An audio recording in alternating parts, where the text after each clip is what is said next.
That's on the set. Fro-town business, nigga. That's the only piru business I'm in, nigga. You heard me?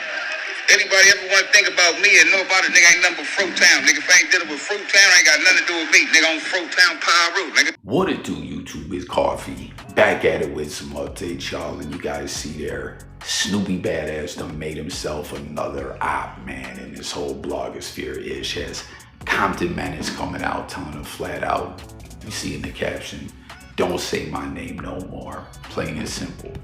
But at the end of the day, man, I think this is how Snoopy Badass wants it, right? Like, this is where he's having the most success, more or less, doing numbers and stuff like that in the most progressive way with everything he has going music-wise and other stuff. Like, yo, I'm just gonna keep going at it with everyone, you know what I mean? And then get booked on Camp Capone and wherever else. I don't know if we'll see him on No Jumper no more, man. It's wild because at one point in time they were talking about they were done off with having him over there.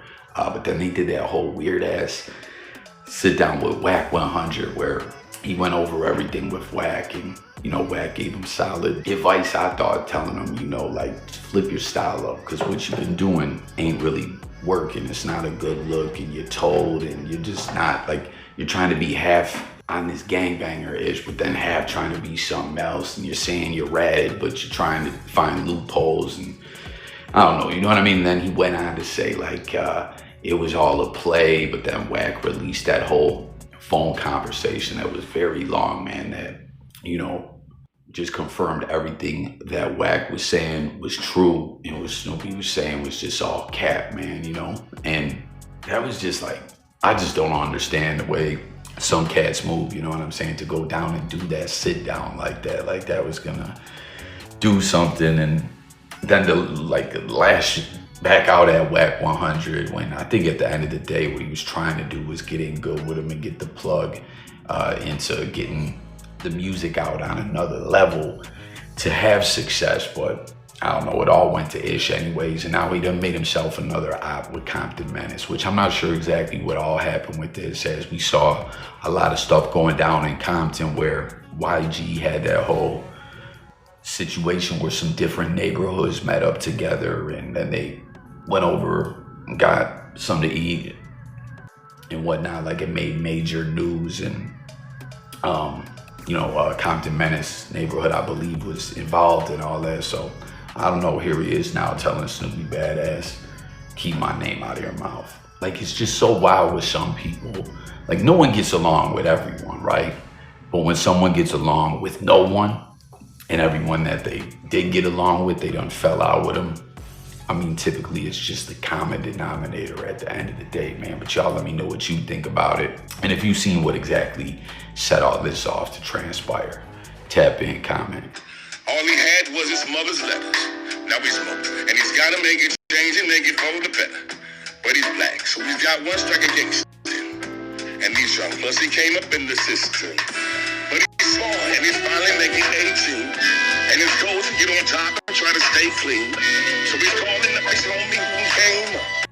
Living that they dealing with the same stuff and had that attitude that who he was worth playing. And with that fucked up attitude, he killed his first man. That was different, he did dirt. And realized that killing men been coming up, but it still hurts. And can't nobody change this. It's 2023 and still we up against the same shit. And I still got to wonder why. I ain't never seen a man cry till I seen a man die. Then this is some terrible news, man. Scarface, who every time the conversations, as we know, there's all these conversations about hip hop lists, like who's the greatest of all time, why is this rapper on there but this rapper's not, or why is this rapper above that rapper, etc. And it's like, Scarface is just one of the GOATs, no question. And I'm not saying he don't get recognized as the truth, but I feel like he just doesn't get as much recognition as he should. Like, Scarface to me just is so dope. The music, artistically, just all that. Like, he's just a true OG of hip hop, in my opinion. And you see, he's in the ICU. Hasn't really been any updates from my understanding. Hopefully he pulls through and he's okay. individuals have done peep that the badge of the medical professional that's working there shows that he is in the cardiovascular unit, right? He's in ICU and all that. And a couple of years ago, it was looking real bad for Face. We found out that he needed a kidney, but he ended up getting a kidney donated to him from his son, I believe. So it was like, yo, Face mom got a new lease on life. And here he is now a couple of years later, back in the hospital, man. Is it tied to the kidney situation? You know what I'm saying? Because I know typically when you get transplants and stuff like that, there's, you know, like, will the organ take? You know what I'm saying? Because the body can reject it. It could take it now and then reject it later. You could forget to take your anti-rejection meds. There's just so much to it, man. It's a very tricky process, man. But, you know, like, we don't know that it's necessarily tied to that. But from my understanding, the cardiovascular unit, you know, hospitalized speaking, does also involve renal conditions as well. So it could be that, or it could be that Face is dealing with something else, with a heart issue or something like that. I don't know. But I hope that this legend has a full recovery and gets back, man. And we need some new Scarface music, man. It's so wild too with the Ghetto Boys. We've seen in interviews over the years, and when this whole 50 years of hip hop thing was going down, that they weren't fucking with each other like that. R.I.P. Bushwick Bill, Willie D and Scarface. I don't know, right? Doesn't it seem like sometimes, like, it's just so crazy for a group to just be so iconic and have done so much, but it just always feels like they don't rock with each other to me. I don't know, man, but prayers out for Scarface. Let me know what y'all. In this June 10th interview, you made a reference that Thug was trying to be like the Jay Prince of Atlanta. Do you recall hearing that? Say that again? In the interview that we just watched, you said that Thug was trying to be the Jay Prince of Atlanta. Do you recall hearing that? I guess. Who is Jay Prince? I don't know. So why did you make that reference? I told you for the 10th time. I'm telling the police anything, and that's what I did. Okay.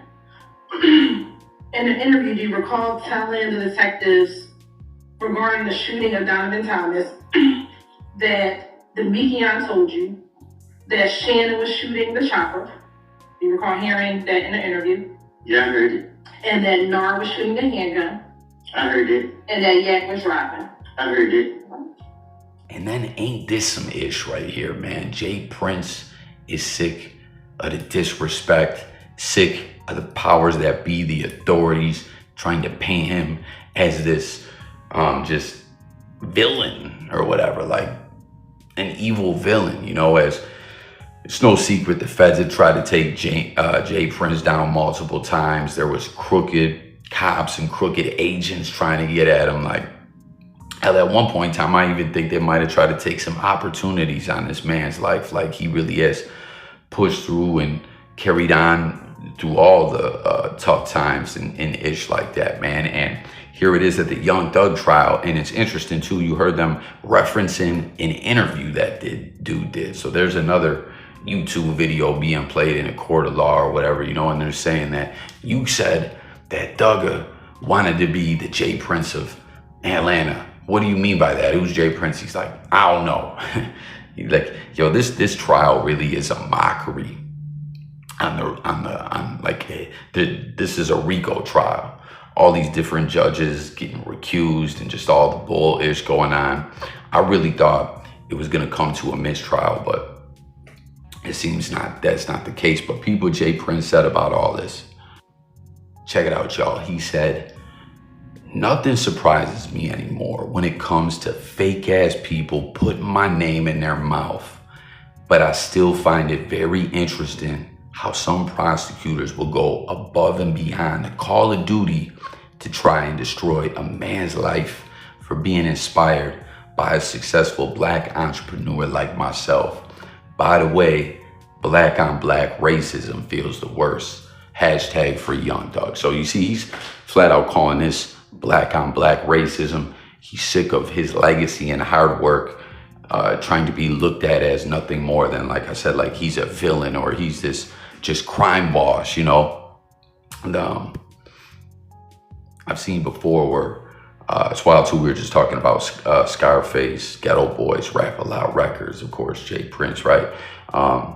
It's so wild that, or not so wild. That's I was gonna say people often wonder why Jay Prince don't seem to be as involved in the rap game no more, but when you see the way the authorities have tried to take him down and everything, in the way that they try to, the picture that they try to paint, I mean, I would probably stay away from hip hop myself if I was him, you know, like, it's just wild, man. But it's interesting there though, when he was referencing it, it sounds like he said that dude was saying, yo, he's trying to be, Young Thug was trying to be the Jay Prince of ATL as far as being just a successful black entrepreneur, you know, do what Prince did in Texas and Houston or whatever. But like the court is just looking at it in a way as this mafioso type guy that needs to be locked up behind a RICO case, man, you know. But the witness was hostile when talking to the prosecutors. I swear this case is just absolutely bonkers. It really is. I've been calling it a 3-ring circus, a damn clown show. But let me know what you think about all that, what you think will happen with the case, what we saw there with that footage and what Jay Prince was talking about, as well as prayers out for Face Mob and that Compton Menace, Snoop BBA situation. Let's talk about it all in the comments. I thank y'all for tuning in. Look forward to hearing what everyone's got to say. Sub up and stay tuned for more. It's Coffee, and I'm gone, y'all. Peace.